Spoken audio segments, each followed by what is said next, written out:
Nenhuma dessas notícias é boa para a economia, por isso a nossa analista Lucinda Pinto já está aqui no estúdio para comentar o impacto da guerra no mercado financeiro global. Até porque, Lucinda, hoje o petróleo voltou a subir. Boa noite. Boa noite, Márcio. Boa noite a todos. E subiu bastante, né? O mercado parece que está um pouco cansado desse vai e volta. Tinha aquela expectativa tão positiva de que logo chegaríamos a um acordo e esse conflito terminaria, mas agora o desgaste está se mostrando nos preços. Então, a gente mostra aqui na tela o comportamento dos contratos. O petróleo tipo WTI subiu 3,11%, aí na casa dos $95, e o Brent subindo bem, aí para $105, um ganho de 3,10%. E esse movimento, obviamente, preocupa bastante, porque o efeito da inflação sobre as economias e também sobre a atividade, porque a gente já tem notícias em outras regiões em que esse movimento aí de falta de petróleo, de economia de alguns combustíveis já tem pesado sobre a atividade econômica, Márcio. A gente tem que acompanhar isso dia a dia, o minuto a minuto. Agora, eu falei dos mercados financeiros globais sendo atingidos. Como particularmente a nossa bolsa está sendo atingida, como o nosso mercado financeiro está sendo atingido de forma geral por esse conflito lá no Oriente Médio? Hoje a gente viu também, a gente vai ver aqui na próxima tela, um dia mais morno também, de um certo desânimo. Eu acho que a palavra que define é um certo cansaço mesmo. O Ibovespa fechou aí numa queda de 0,78%, apesar do comportamento das ações de Petrobras, e o dólar desta vez subiu, muito refletindo esse ambiente de incerteza. Isso é uma coisa que ficou muito clara. Ainda na linha dos R$5, mas já demonstrando também que talvez aquele movimento super positivo tenha perdido força por enquanto, Márcio. Mas a gente preparou aqui uma outra tela para mostrar o seguinte: a gente fica se perguntando se, afinal de contas, esse movimento da Bolsa está realmente atrelado ao conflito. A gente diz tanto que o Brasil, o mercado brasileiro estão protegidos, né? Estão, de alguma forma, tirando proveito desse ambiente. Então, a gente preparou uma tela para mostrar que sim. Isso aqui foi um levantamento feito pela consultoria Elo Zaita, que é muito interessante. Ele fez um cálculo extraindo do Ibovespa as ações das petroleiras. Petrobras, Brava, PetroRecôncavo e Prio, que são as empresas que têm as suas ações valorizadas nesse momento de petróleo em alta. No ano, até dia 22, foi um ponto de corte, o Ibovespa sobe 19,71% aqui na coluna azul. Mas quando a gente tira as ações das petroleiras, esse índice sobe apenas 15%. E aqui, Márcio, a gente fica mais evidente ainda. Desde o início do conflito até agora, o Ibovespa sem as petroleiras cai 0,63%. E quando a gente põe as petroleiras, o Ibovespa pleno, ele sobe 2,17%. Olha isso. É muito interessante. Aqui tem as comparações nos outros períodos. E aqui, em abril, a gente viu uma pequena mudança porque o petróleo voltou a cair. Então, as petroleiras também perderam.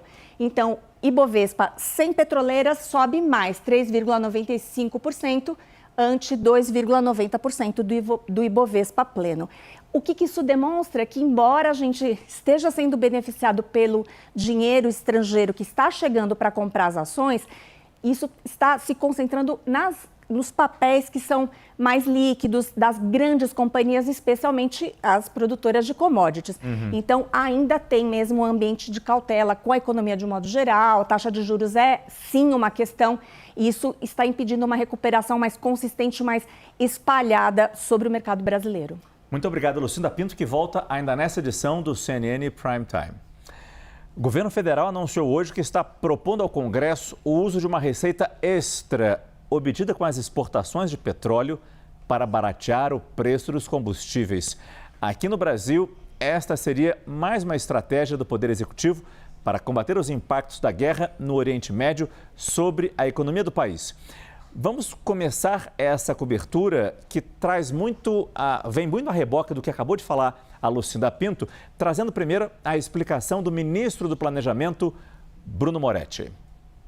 Para um país como o Brasil, produtor e exportador de petróleo, nós aumentamos as receitas públicas quando o petróleo sobe de preço. O petróleo aumenta a sua cotação, nós aumentamos nossas receitas públicas. O ponto central nosso é converter esse aumento de receita em mecanismos que possam amortecer os efeitos da guerra para a população. Então, o que nós estamos propondo ao Congresso é simplesmente converter este aumento de arrecadação em redução de tributos aplicáveis a combustíveis.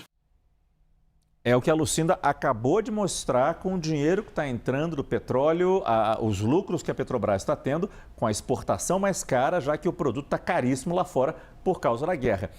Até que ponto isso realmente funciona aqui nessa ideia que o Ministério do Planejamento apresentou hoje, Lucinda? Márcio, foi uma boa ideia, assim, foi uma boa intenção, isso que o governo anunciou, né?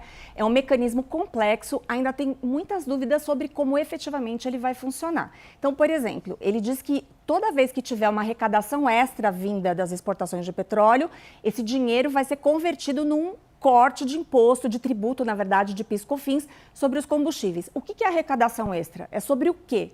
Com o que ele está comparando? É uma arrecadação adicional quando a gente olha para qual período? Isso não está claro. Outra coisa, ele vai trabalhar de que forma? A ideia é que esse alívio venha no curto prazo. Então, ele vai trabalhar, o governo fará projeções do quanto ele vai arrecadar. Se for em cima de projeção, então ele estima que por conta do aumento do petróleo, vamos arrecadar 20% mais, 30% mais. Essa projeção, ela pode se frustrar. E aí você pode ter lá na frente uma isenção que não consegue ser coberta por aquela arrecadação que não foi concretizada. Outra coisa, qual é a periodicidade desse movimento? Ele está dizendo que vai sempre respeitar ali o limite da arrecadação adicional. De quanto em quanto tempo ele vai fazer essa conta? Toda semana, todo mês? Então, são muitas pequenas coisas que deixam uma grande imprevisibilidade. E quem usa combustível para trabalhar, por exemplo, quem tem um negócio e que tem um custo importante aí de transportes, fica com dificuldade de traçar um plano, de fazer uma conta. Hoje eu gasto 100, semana que vem eu vou gastar 150, 120, Isso. 90. Exato, fica uma coisa de uma instabilidade, uma volatilidade. Sem falar que é isso, a gente está vendo, uma semana o petróleo está a 90, outra semana a 105.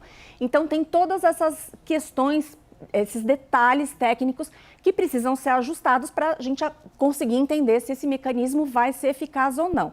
Seja como for, o simples fato do ministro dizer hoje que ele quer fazer uma operação que tem um net zero do ponto de vista fiscal, que não custa adicionalmente para os cofres públicos, já é uma boa notícia. A gente não sabe só se essa é a receita certa. Obrigado, Lucinda Pinto.